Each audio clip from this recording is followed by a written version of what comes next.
balance. For it is nature's way until judgment day. Weakness ain't got a chance. Playing strong cause I realize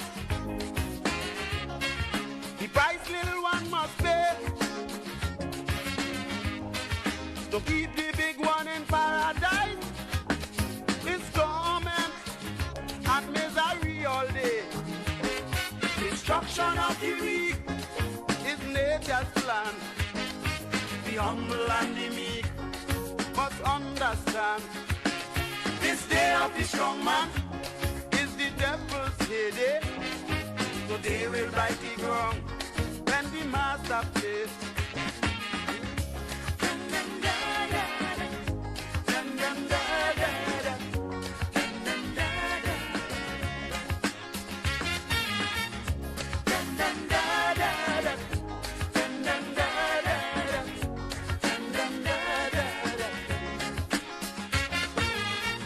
As long as you have the cash and all your strings attached, you are on earth but living in heaven.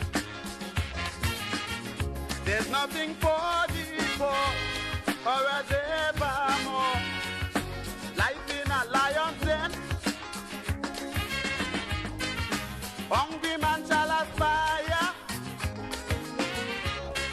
to keep the high man on top, to take him higher and higher. The poor one must struggle till he drop. Destruction of the weak is nature's plan. The humble and the meek must understand. This day of the strong man is the devil's heyday. So they will bite the ground when the master plays.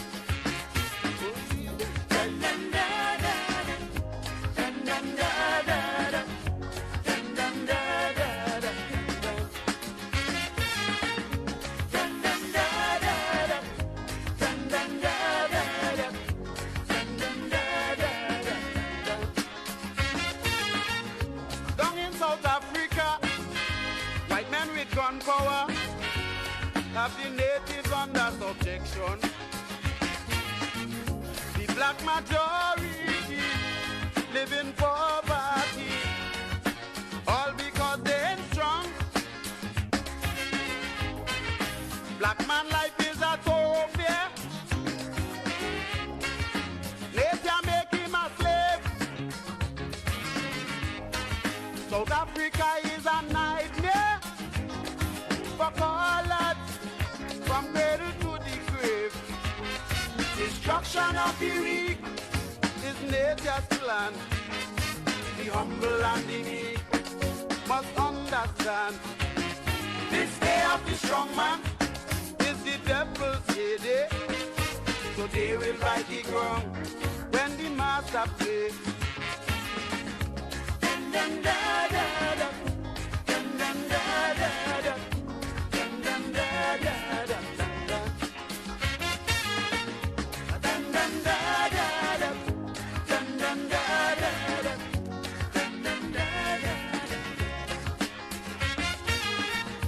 Today is bound to hold.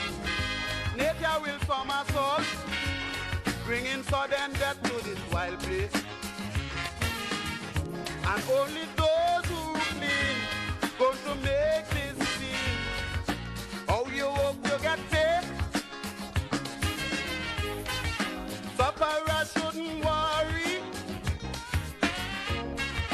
Nature taking its course.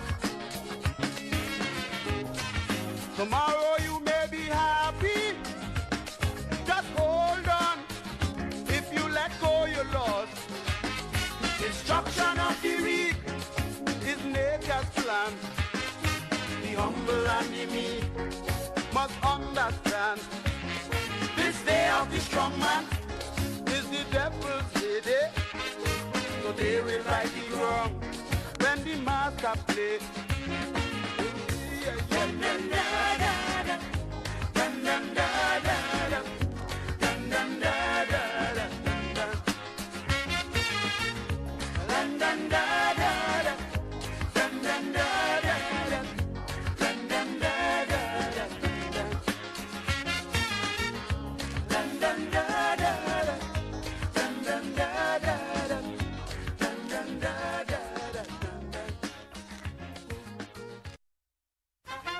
Now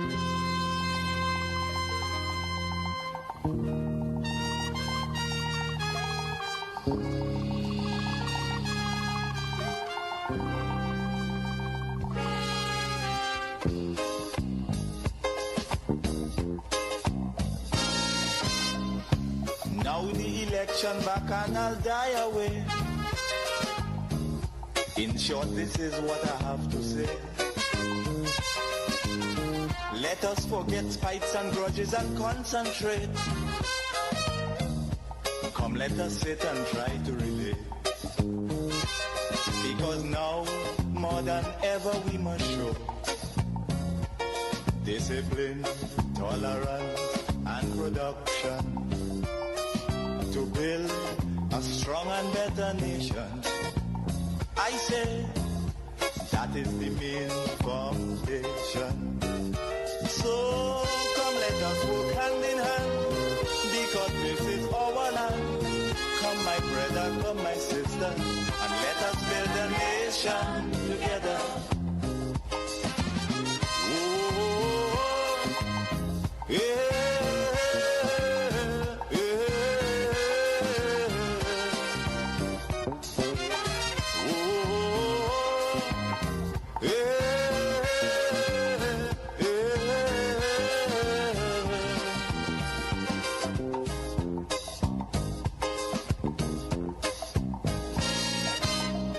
Remember, the key to success is working hard.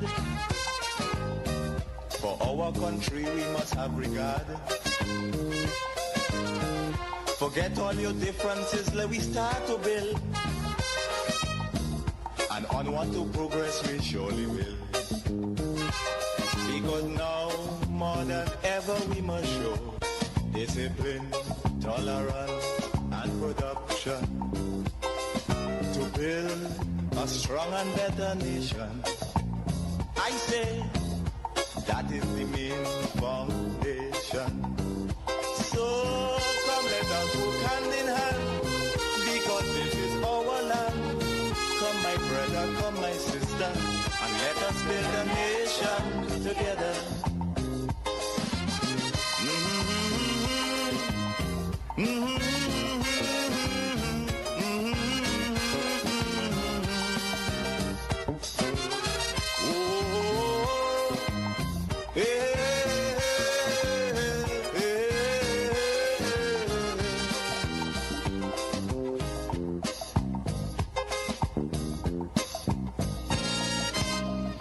So much of things that we need to see about. Surely I do have to spell them out. Cause you know as well as I do, the only way is put in more effort and less play. Because now, more than ever, we must show discipline, tolerance, and production to build a strong and better nation. I say that is the main foundation. So come, let us work hand in hand, because this is our land. Come, my brother, come, my sister, and let us build a nation together.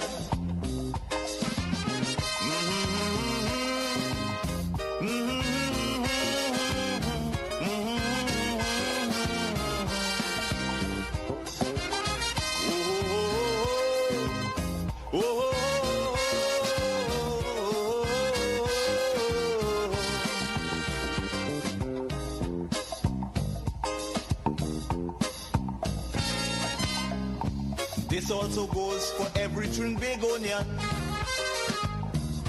who going to live in a foreign land. Now is the time to come home and do something, instead of staying out there and freezing. Because now, more than ever, we must show discipline, tolerance, and production to build a strong and better nation. I say that is the main foundation.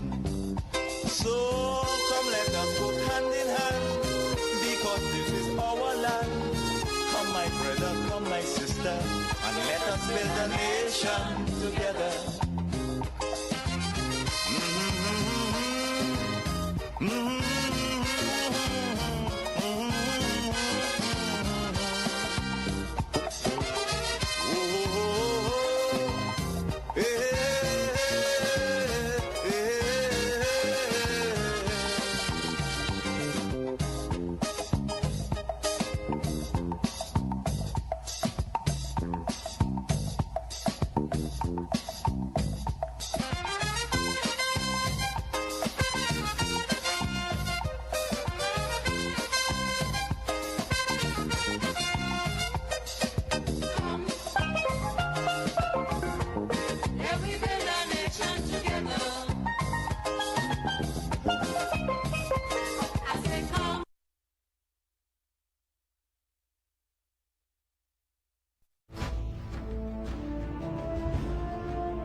Exceeding 5 minutes.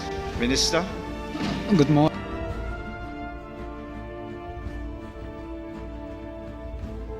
Good afternoon, ladies and gentlemen. My name is Renison Jeffrey, and this is the Workers' Rights Platform. We are broadcasting live on the Workers' Rights Network. Now, for all the viewers that are looking on here tonight, I would like to say thanks for watching. And before we go into the main program here tonight, before we go in and start to dissect the parts that needs to be dissected, a question was asked. Do you, Trinidad and Tobago, honestly trust this minister in the Ministry of Tertiary Education? Do you trust this minister? Hold up.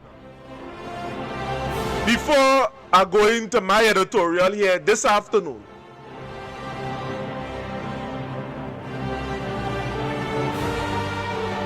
ladies and gentlemen, a broken compass could never direct your north. So it is to an unstable educator. It could never lead you in the right direction. So before we go into this editorial here tonight, what I am going to do is play Statement not this statement. exceeding 5 minutes. Minister? Good morning, Chairman. Good morning, colleagues.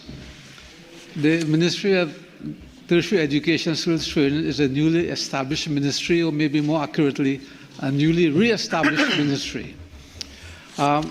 It's important that we look at universities and skill training institutes, the purpose being to train skilled manpower to support existing industries and enterprises, and emerging ones like those based on artificial intelligence, robotics and automation, renewable energy and fuels, etc.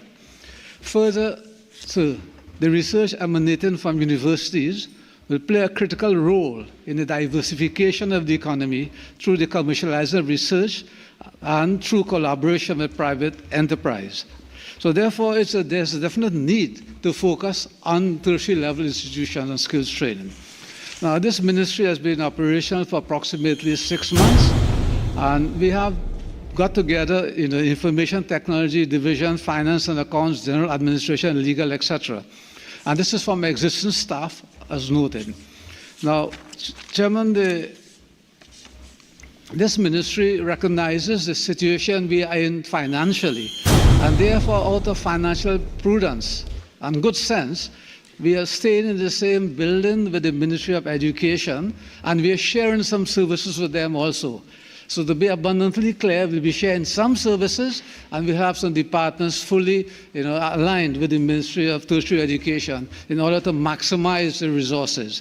So the ministry is really a small, lean, agile ministry that we need to use in order to go forward and to set the example in terms of commercialization, enterprise, etc., that we need to be lean and agile. So having said so, Mr. Chairman, what the figures indicate here today, it's a new ministry, so we're trying to establish baseline financial figures as we go forward. So therefore, in the interest of the economy of time, that is important, as you pointed out, I want to point out that some of the issues in terms of numbers, etc., if the allocations are not adequate, we'll do some internal environment according to the regulations and rules, and also we'll use a mid-year review to ensure a proper baseline financial position is established. I thank you, Chairman.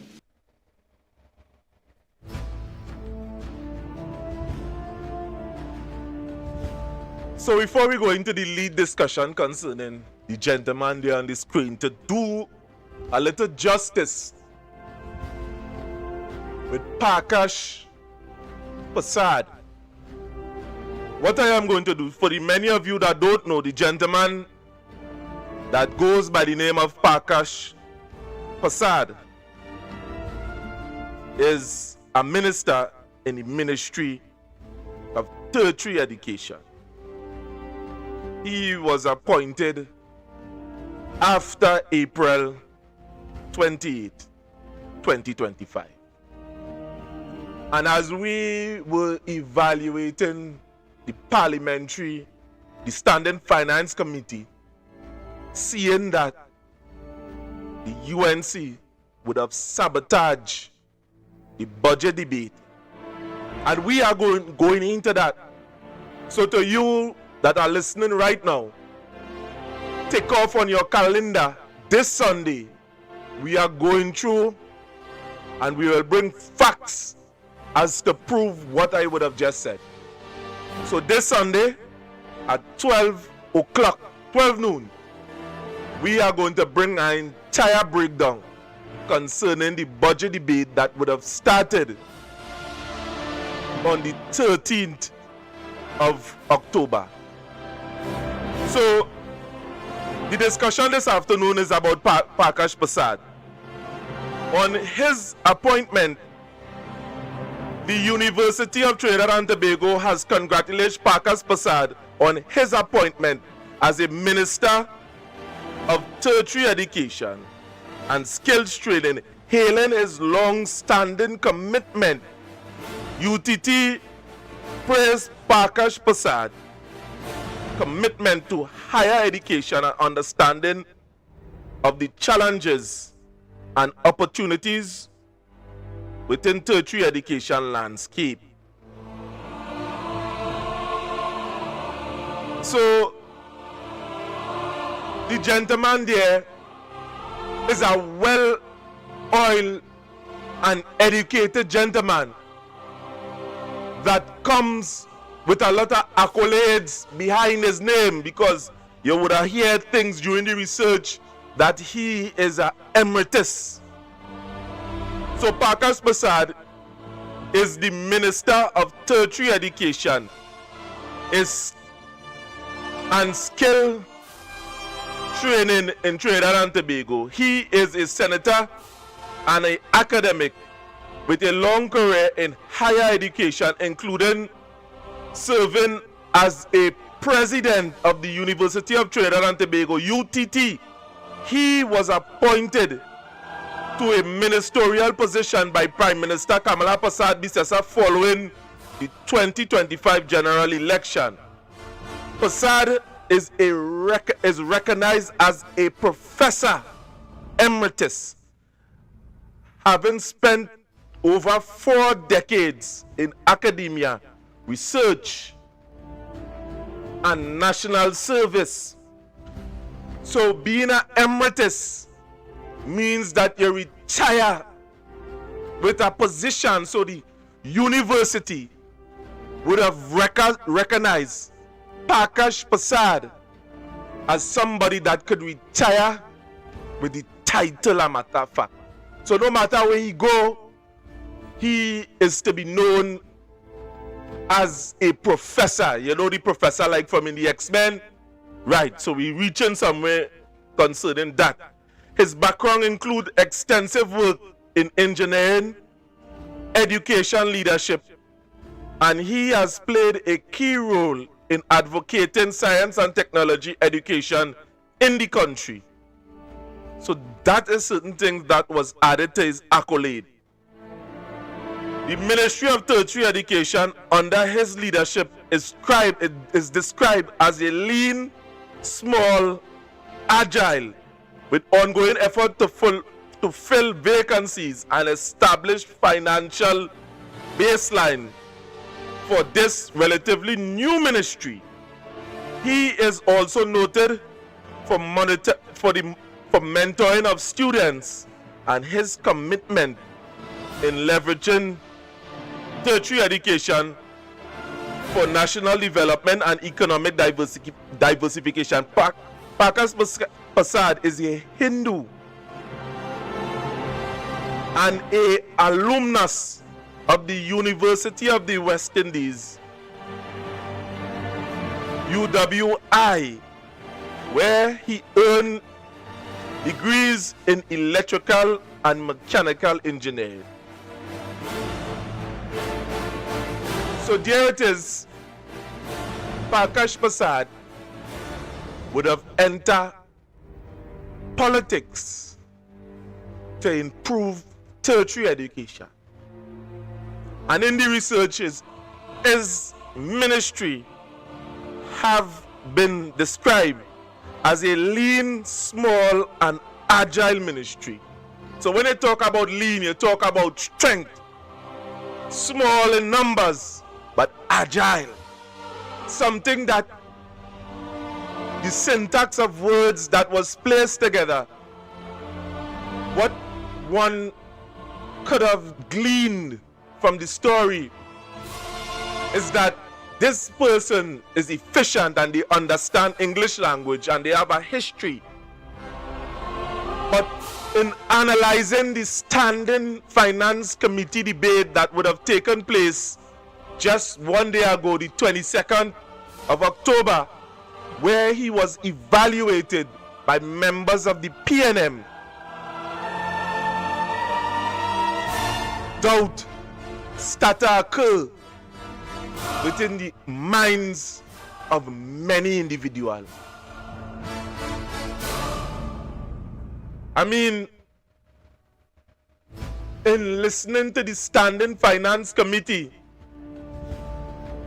the gentleman in question, as an educator,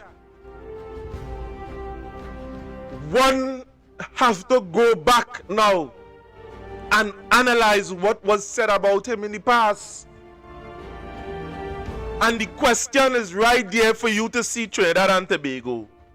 Are you confident in that gentleman leading the charge as to where your children future is concerned?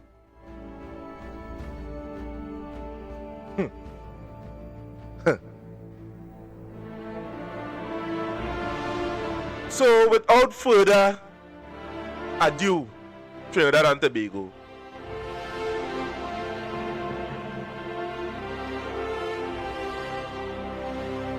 we will go into clip number 1.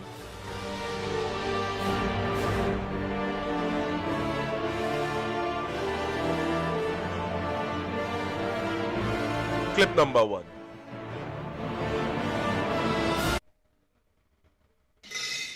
Thank you kindly, Mr. Chairman. Mr. Chairman, with regard to line item 01, salaries and cost of living allowance, how many positions are under this being paid from this line item, Minister?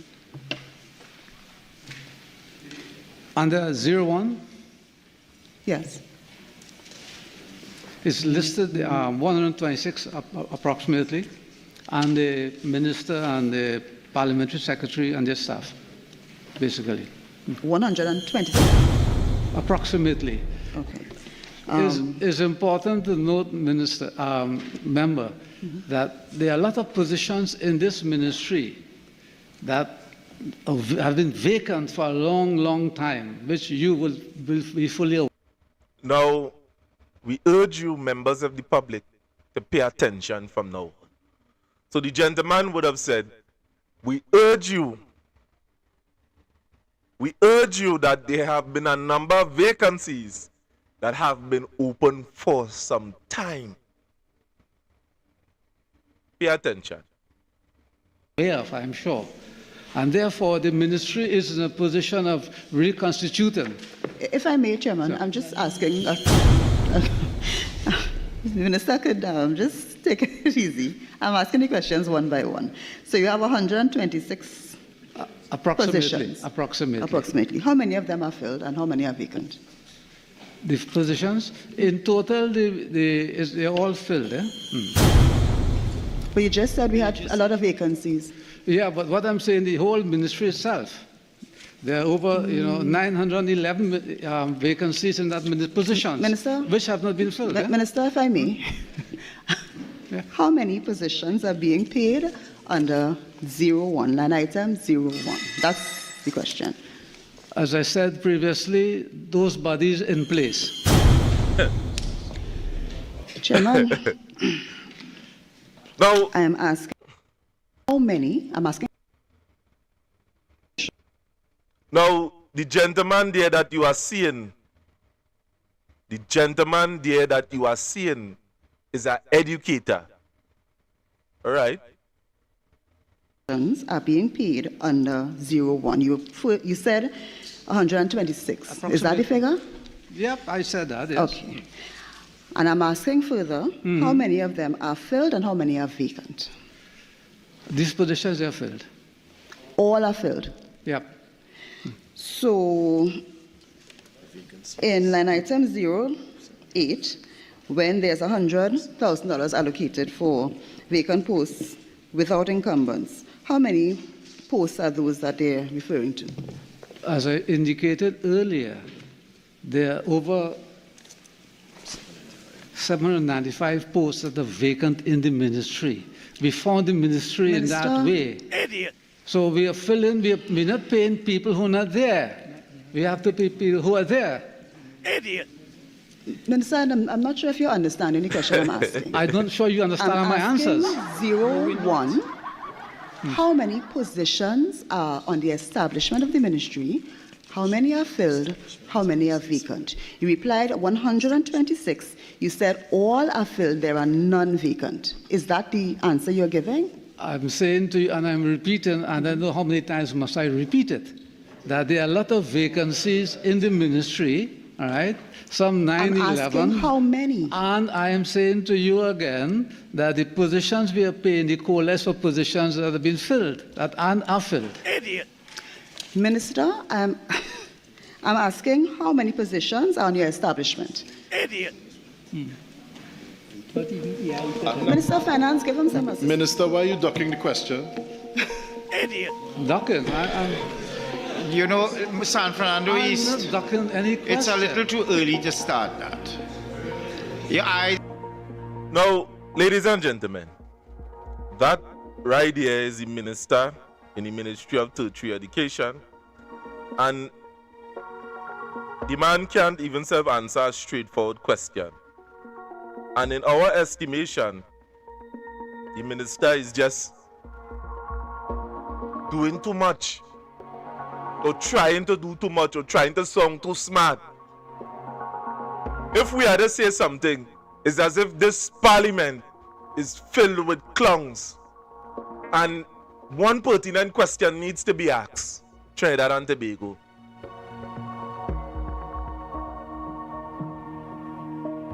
Can the UNC do better than that? What I am seeing here within this parliament is absolute rubbish. This is the man that we put in charge of tertiary education. The transition from school to work. The man that actually shaping the direction, that the choice that, where we work hard for our whole life, send our children to school. He had the final say as to direct the children within that direction. And this is what we are getting from him within the parliament. Something that should frighten a lot of you here in Trinidad and Tobago. Because any teacher that is unstable, the lessons becomes a manipulation. Let's go on. Facts is on the You're table. going to ask a question, you're going to make an interjection rather than shout a commentary across. It's a little too early. Mr. Chairman, I did ask a question. Chairman, is anybody able to out assist of the turn. minister to answer the question? Because Sure. So what we're saying right now, there are 911 positions in the ministry, according to the various heads. in the Ministry of Tertiary Education and Skills Training, 911. Yep. And Minister of Finance? Approximately Keep on. 126 filled, and the rest, if you subtract 126 from 911, you know how many are vacant.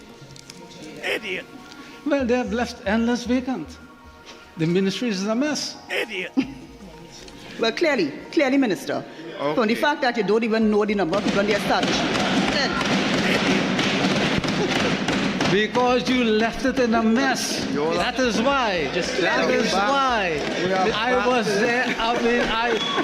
Mr. Chair. You know, the record must show it. That, for instance, Mr. Chairman, Ministry of Mr. Education, Chairman, EKIAF, I don't know where what this have you done? editorializing is coming from. Mr. Chair. I'm speaking facts. Mr. Chair. Not sure. Listen, it's Why a is little too why early is to my colleague from St. Anne's East is collating the very difficult response?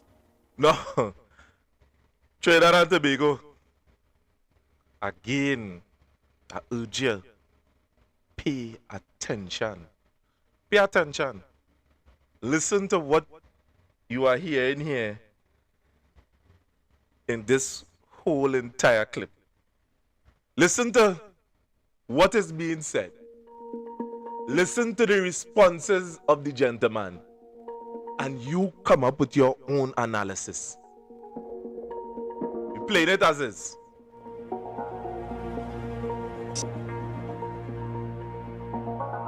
If I may, Idiot. Mr.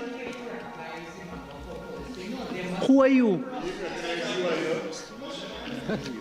Listen. You're not in charge of these proceedings. Yes, well, let's proceed in an orderly fashion. Member for St. Anne's East, are you done for now? Give him it to the member for Port. Member for Port of Spain North. I would like you to pay attention to Trinidad. Watch how the speaker is rushing along the debate. Pay attention to that as well. Minister, at the start of your presentation to the population, you stated that this is a new ministry. So by definition, a new ministry could not have been filled previously. So therefore, I am failing to understand why those comments are being made. The simple question put to you is, with your new ministry that did not exist for 10 years, so therefore no vacancies under a non-existent ministry could have been filled by anybody, not even the UNC, how many vacancies exist in your new ministry? Simple question. Minister, you have selective hearing. I have 5 minutes. I think. All right. But you are no longer in charge of a tertiary education institution. Okay, that's enough. Now, Trinidad and Tobago, let's be real, fair, and honest. Now, this guy here, Parkash Persad, the minister in the Ministry of Tertiary Education, that is in charge of tertiary education in charge of children. And this demeanor that is being presented here within the parliament, this man is who we entrusted with a position, a very important position where our children is concerned. Do you have any trust within this individual? I mean, come on, let me be real. We have to be real and reasonable according to my father. We have to be fair in our depiction in what we are seeing. What we see in there is not a lie. It's facts. It would have came from the gentleman's mouth. It's a new ministry one. But how we end up here? After the UNC would have sabotaged the debate where people would have here clear and pellucid information, the parliamentary debate have been sabotaged. And we are going into that. So we have some shows that will be coming up within the future, and where we are going to dissect even the Tobago contribution and show how an idiot Joel Sampson is, and a fool for not contributing in a way that will benefit the people of Tobago. It's a shame that you would have gotten such a representation from an individual that would have been purporting change. Before the election, asking any one of you, did you ever hear these people and them speak? Were they ever tested by the population as to some of the inconsistencies that would have been coming out their mouth? But wait, let me get right back into it. One, and first of all, the first comment I'd like to make, there's no need to shout your questions at the minister. We're all right here. The acoustics in this room is outstanding. There's no need for that. The mics are there. There's absolutely no need to shout your questions and ask them in such a plainly belligerent manner. Okay? That's the first observation I'd like to make. Secondly, if we have this constant commentary and accompanying questions, we are not going to get anywhere. We are not going to achieve an economic management of time. Thirdly, St. Anne's East. Can I say that this is appropriate, one of the appropriate questions by which you can elicit the answer in response?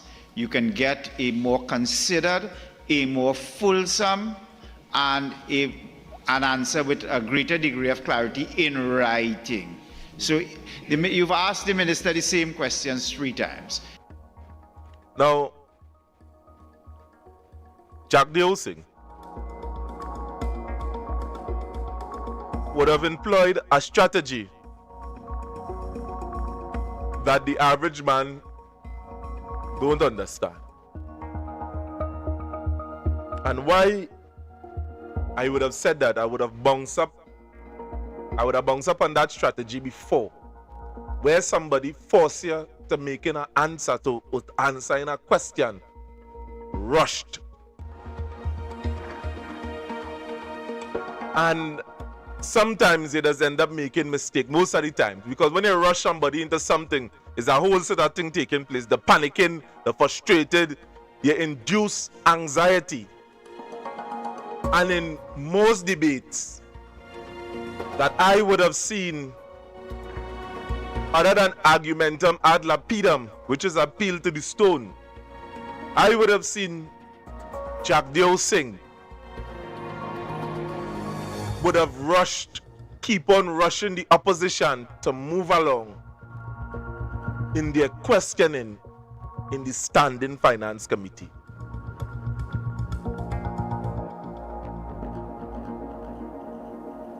For the sake of the viewers, take a look at this picture here in which we are going to place on full. Exigency fallacy, also called appeal to urgency, is a logical fallacy where someone tries to pressure you into making a decision quickly by claiming that immediate action is necessary without providing enough evidence or reasoning to justify the urgency. And throughout the parliamentary debate, we would have seen, a matter of fact, have evidence. Many of you within the population, I just reminding you of things that you would have already seen. We would have seen how minuscule the parliamentary debate was. And the Minister of Finance, Dave Tanko, would have, when UNC win, everybody win without even providing any details of such. And seeing that they would have had control over that part of the debate, the Standing Finance Committee is something totally different. Although the opposition do not have any say in most of the things that is existing there, but just to question it, it was to the benefit of the population. And you would have seen that Jagdeo Singh would have been rushing the whole process, so you are unable to see or understand what is taking place within the parliament. A price go up here, a price go up there, and at the end of the day, no details is provided. So, it moving along with the definition, it manipulates emotion, especially fear of missing out, danger, crisis, rather than relying on logical facts. So, to give some example concerning that, I'll get the next slide on the screen now. Some example concerning that thing.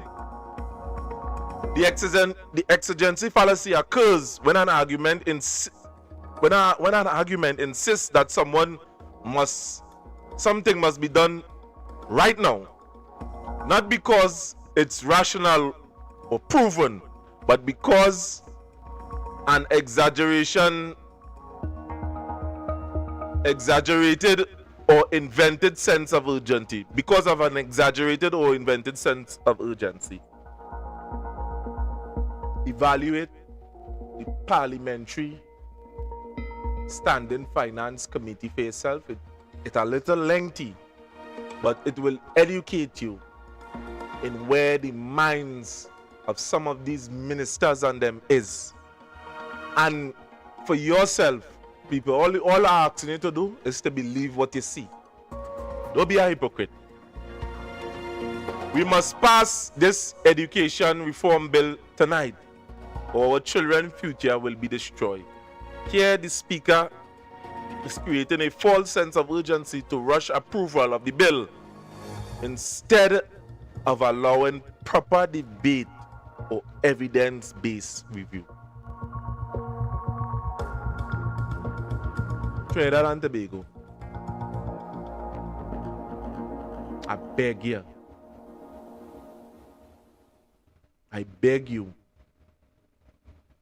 to evaluate the Standing Finance Committee. The first one would have been done on the 17th of October. The second one was the 21st of October, going into the 22nd of October. Today, a part of the bill again would have been discussed, and you would have seen the answers and some of the responses by people like Jolene John, Barry Padarat. Barry Padarat was our next individual that could not even answer some of the questions. His tactics within this budget debate was to say that all the ministries and then have been synergized. So everything have been followed throughout the ministry. Misrepresentation. Instead of answering some of the questions, go and see it yourself. Barry Padarat would have deflect plenty of the answers and followed it into the rest of the ministries and them and say, well, you know, this ministry would have been there, and he would have keep answering things from past, present, and future. This is what happened in the past. This is what we're going on in the present. But what are we hoping to expect? What are we getting? What value we are getting for our money? And it's only then you, the population, will be able to evaluate the kind of players that they have in parliament and the type of mindset that they have. So don't study the speaker. The speaker have an agenda, and the agenda is to serve the UNC within the parliament. So the PNM is actually correct as to why they are saying that the Speaker of the House, Jagdeo Singh, other than he was arrested and was a criminal, and are saying he was caught in a sting operation, and because that he didn't pay the judge the bribe, he was released on a technicality.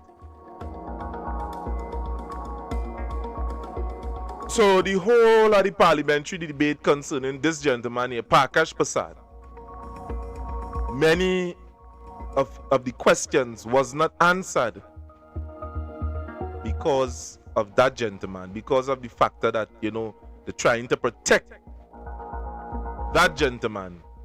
For some reason, I don't know.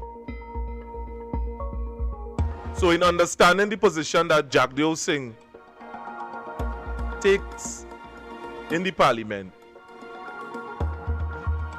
this video here is instrumental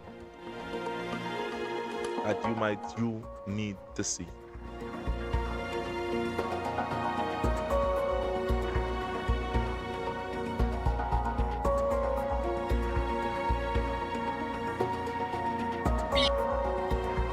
Of one of those men.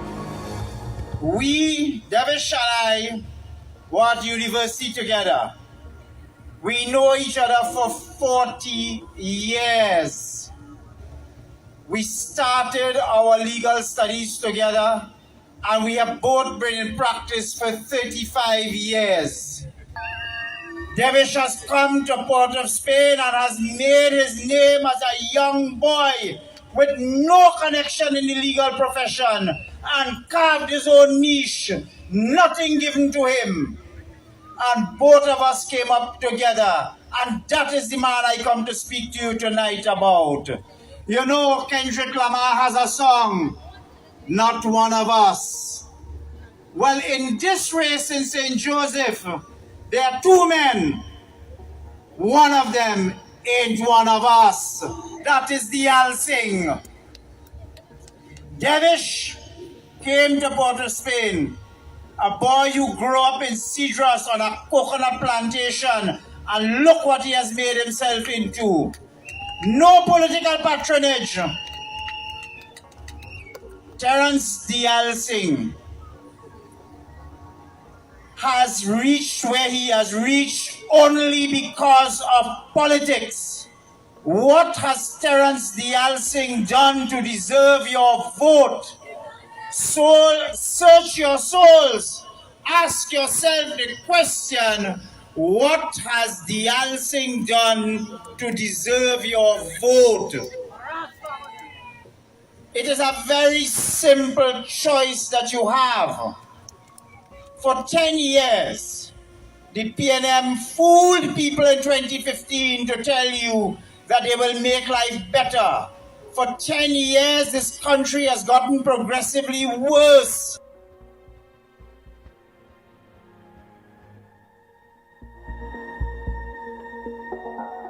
Now that right there was the minister, the Speaker of the House,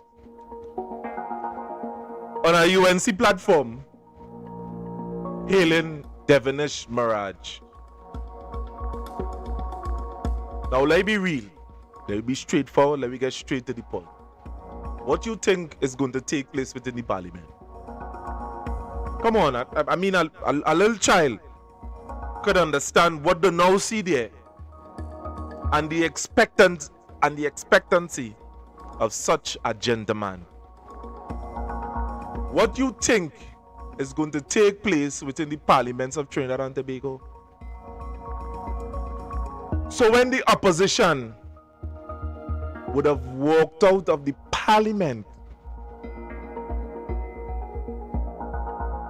The pressures that has taken place on them to get a clear and a pellucid answer by the Speaker of the House, Jack Dosing. What you expect, Trinidad and Tobago? Anything other than not seeing the biasness of the Speaker in the House and his dirty tactics that they use on the opposition as to silence truth, as to silence opposition from anybody.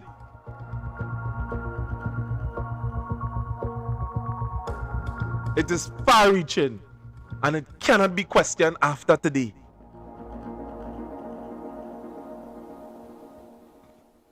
So in terms of in terms of the Speaker of the House, Jack Dosing. Speak of one of those men. We, Davish and I, were at university together. We know each other for 40 years. We started our legal studies together, and we have both been in practice for 35 years. Davish has come to Port of Spain and has made his name as a young boy with no connection in the legal profession and carved his own niche, nothing given to him. And both of us came up together, and that is the man I come to speak to you tonight about. You know, Kendrick Lamar has a song, Not One of Us. Well, in this race in St. Joseph, there are two men. One of them ain't one of us. That is the Alsing. Davish came to Port of Spain, a boy who grew up in Cedros on a coconut plantation, and look what he has made himself into. No political patronage. Terence D. Alsing.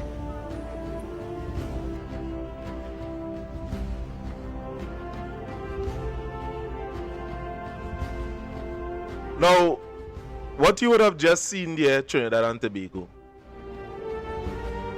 is not a AI footage. Is what would have actually taken place before April 28, 2025. And at the appointment of the Prime Minister and the Attorney General, several appointments would have made after, including the Speaker of the House.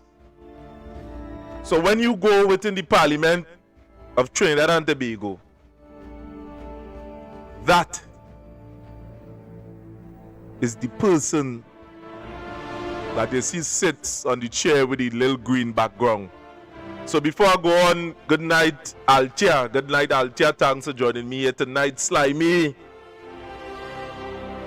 Pantin,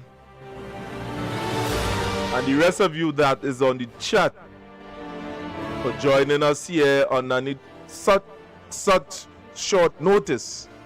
Thank you for watching and looking on.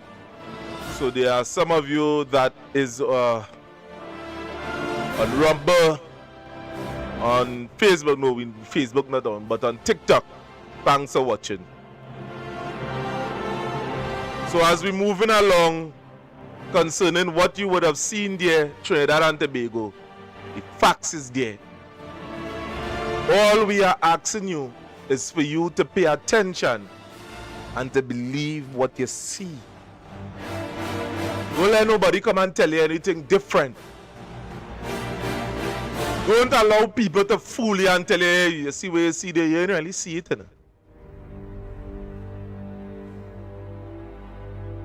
Because anytime you are fooled after, you are the one to blame. So I know I would have divulged, I would have went off the topic a little bit. Not much, a little bit. I know I would have went off the topic a little bit. So let me streamline and come right back as to where this topic's supposed to be. So let's pull up the video again.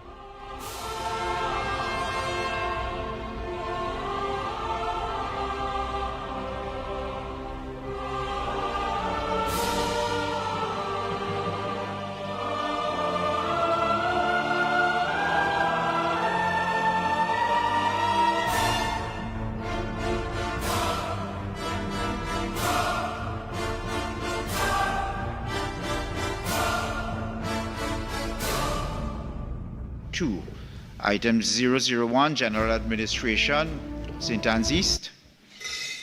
Thank you kindly, Mr. Chairman. Mr. Chairman, with regard to line item 01, salaries and costs of living allowance, how many positions are under this being paid from this line item, Minister? Under 01? Yes. It's listed 126 approximately, and the minister and the parliamentary secretary and their staff, basically. 120? Approximately. Okay. It's important to note, member, that there are a lot of positions in this ministry that have been vacant for a long, long time, which you will be fully aware of, I'm sure. And therefore, the ministry is in a position of reconstituting. If I may, Chairman, sure. I'm just asking, the Minister could just take it easy. I'm asking the questions one by one. So you have 126 positions. Approximately. How many of them are filled and how many are vacant? The positions, in total, they're all filled. But you just said we had a lot of vacancies. Yeah, but what I'm saying, the whole ministry itself, there are over 911 vacancies in that positions, Minister? Which have not been. An educator, somebody that ought to know better, can't even answer a straight question. And we must ask ourselves, Trinidad and Tobago, where this morality in public office is in this country.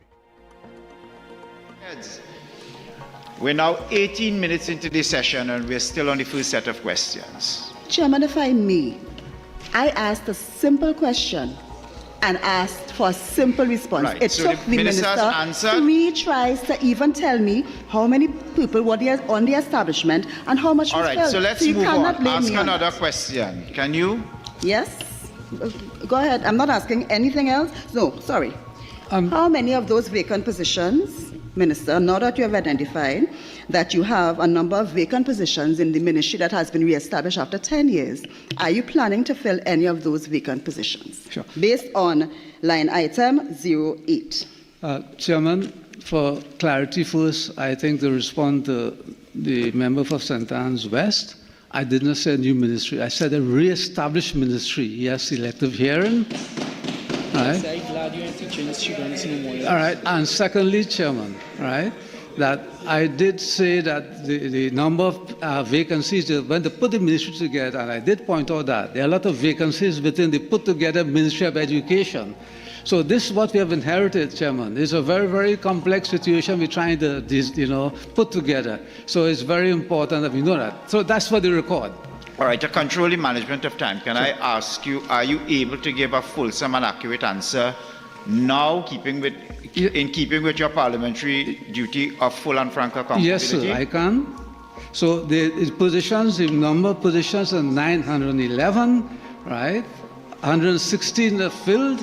And therefore, the vacancies at this point in time is 795. With regard to the member for St. Anne's East question, that as we go along, we'll see which positions are required within the ministry. Because I did say in my opening statement, we want to have a lean, agile ministry. Okay, so with regards to line item 08, the $100,000 that is allocated here, how many vacancies would that be projected to fill? That will work out as we go along. So the minister does not know a number at this time? No, I'm saying to you that it's being developed. As I said, it's a re-established ministry, and we're So you looking at don't know a number positions. at this If time, you would that's okay. allow me to answer, please, please, that we are building over the ministry, which was, destroyed basically, and we're trying to build it back. And as I said again, I'll repeat that we want to have a lean, agile ministry. As simple as that. That is straightforward. Okay, next question. Now,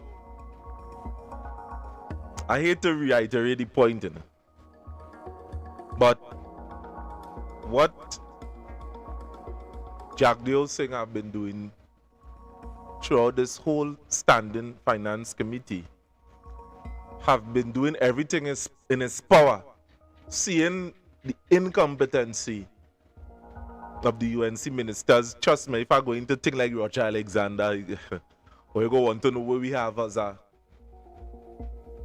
person in national security.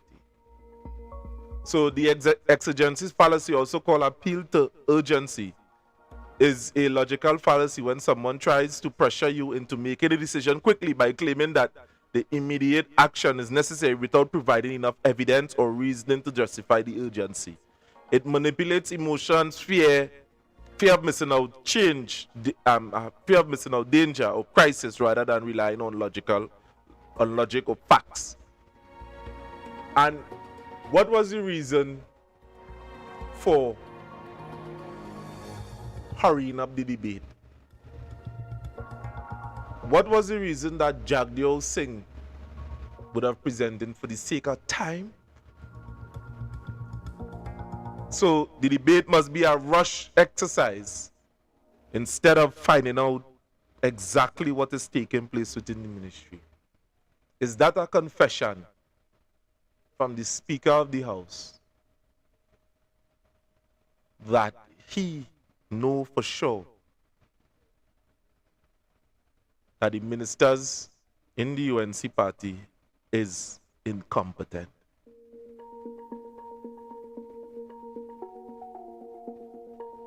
The gentleman could hardly even say, remember what he said.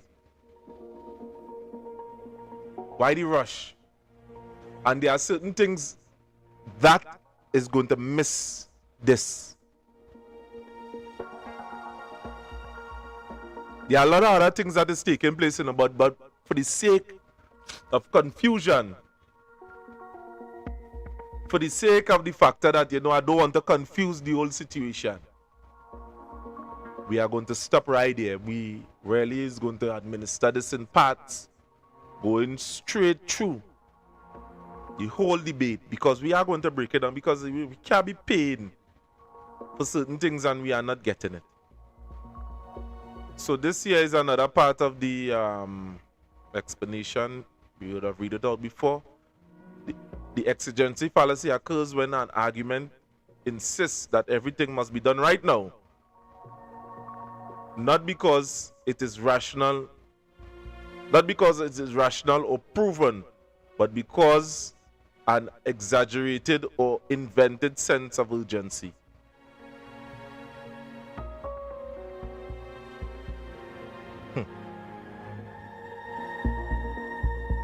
We must pass this education reform bill tonight, or our children's future will be destroyed. Here, the Speaker is creating a false sense of urgency or rush approval of the bill, instead of allowing proper debate or evidence-based review. So with that, people of Trinidad and Tobago, we are going to end this broadcast here tonight and tune in again on Thursday as to hear not Thursday, but Sunday at 12 p.m. as to hear a proper breakdown to the Standing Finance Committee in the Parliament, the breakdown. And pay attention. And all we are asking you, Trinidad and Tobago, is to believe are seeing there on the screen. Don't let them fool you. Don't let no politician fool you, a matter of fact.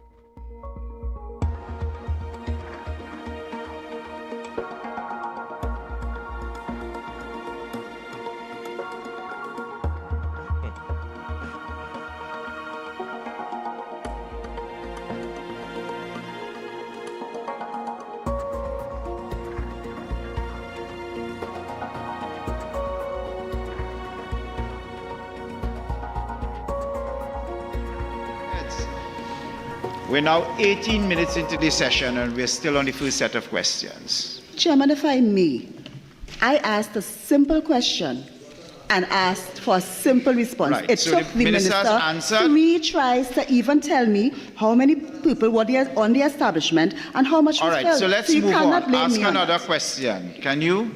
Yes? Go ahead. I'm not asking anything else. No, sorry.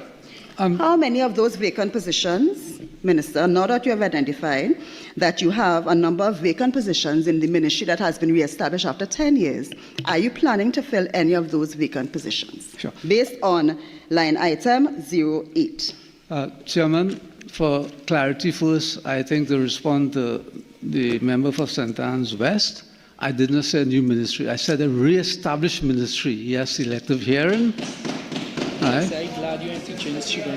All right, and secondly, Chairman, right, that I did say that the number of vacancies, when they put the ministry together, and I did point out that there are a lot of vacancies within the put together Ministry of Education. So this is what we have inherited, Chairman. It's a very, very complex situation we're trying to, put together. So it's very important that we know that. So that's for the record. All right, to control the management of time, can I ask you, are you able to give a fulsome and accurate answer now, in keeping with your parliamentary duty of full and frank accountability? Yes, sir, I can. So the positions, the number of positions are 911, right? 116 are filled, and therefore the vacancies at this point in time is 795. With regard to the member for North, St. Anne's East question, that as we go along, we'll see which positions are required within the ministry, because I did say in my opening statement, we want to have a lean, agile ministry. Okay, so with regards to line item 08, the $100,000 that is allocated here, how many vacancies would that be projected to fill? That will work out as we go along. So the minister does not know a number at this time? No, I'm saying to you that it's being developed. As I said, it's a re-established ministry, and we're looking at positions. If you would allow me to answer, please, that we are building over the ministry, which was, destroyed basically, and we're trying to build it back. And as I said again, I'll repeat that we want to have a lean, agile ministry. As simple as that. That is straightforward. Okay, next question.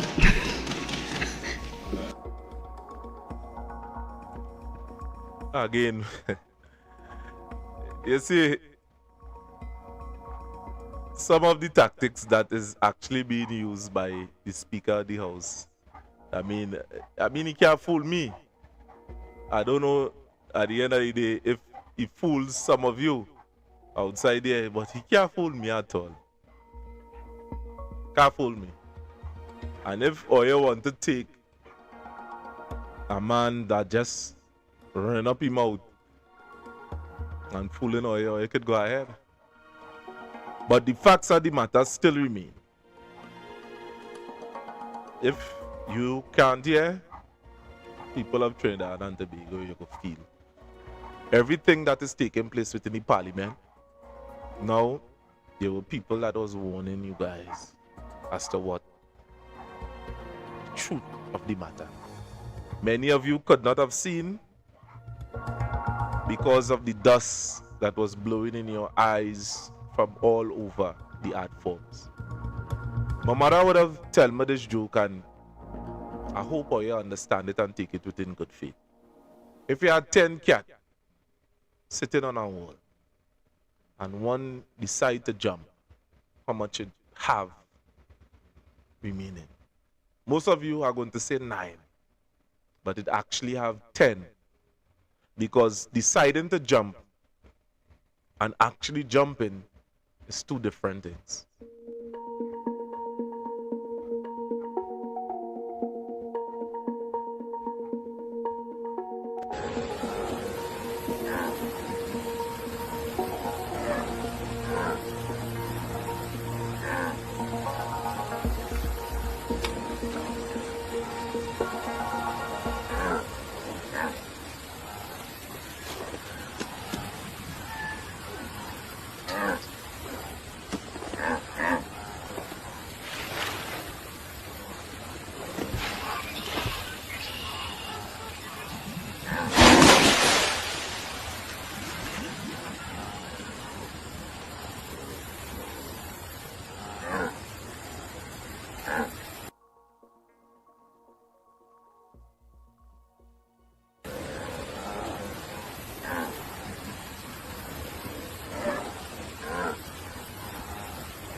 Frogs in boiling water I have to share with you, because I think it is relevant to all of us.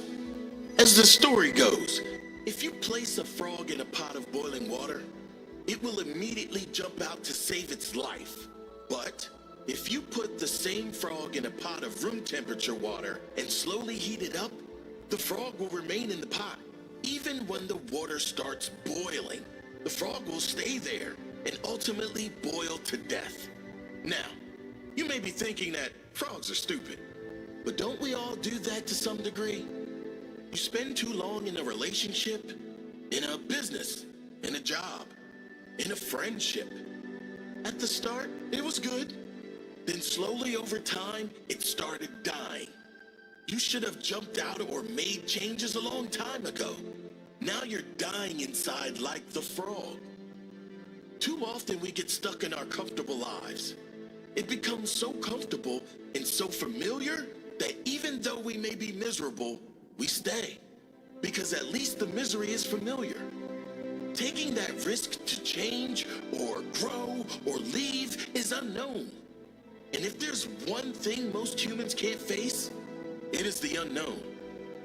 But let me ask you, do you want to be like that frog in the pot, slowly boiling to death? Or would you rather be like the minority? Jump out of that pot and go searching for a life that will challenge you and force you to grow into a person you can be proud of. I challenge you to be the latter. Don't wait for someone else to turn down the heat for you. There's no one else in control of the temperature of your life. Take control of your own life and be brave enough to make those positive changes. Embrace every challenge you face and seek out new opportunities for growth and development. Progress requires discomfort. Don't be afraid to step outside of your comfort zone and try something new. It will be uncomfortable at first, but that discomfort is a sign of pending progress. If you want to be a better version of yourself, you must push yourself to grow. You must make some tough decisions and trust your gut that everything will work out in the end. So, don't be that frog. Don't be someone who stays somewhere that is killing them inside.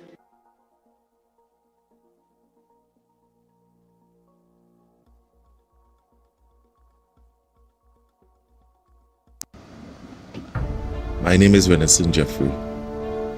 Now, many a times, sometimes when my mind is filled, and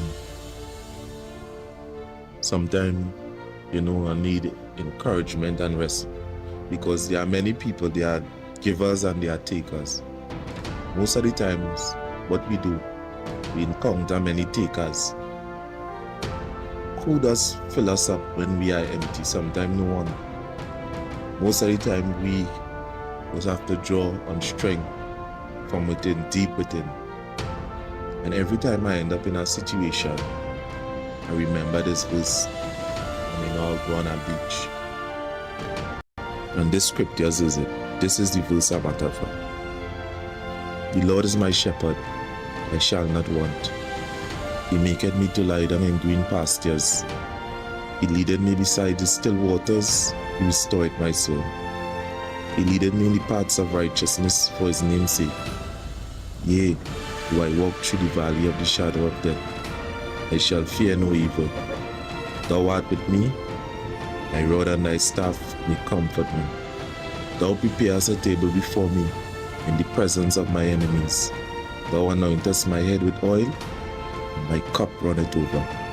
Surely goodness and mercy shall follow me all the days of my life, and I shall dwell in the house of the Lord forever and ever. Amen. Unto you, the people that are listening to this, don't give up. Pray. Your blessing is on the way. Don't give up. Your blessing is on the way.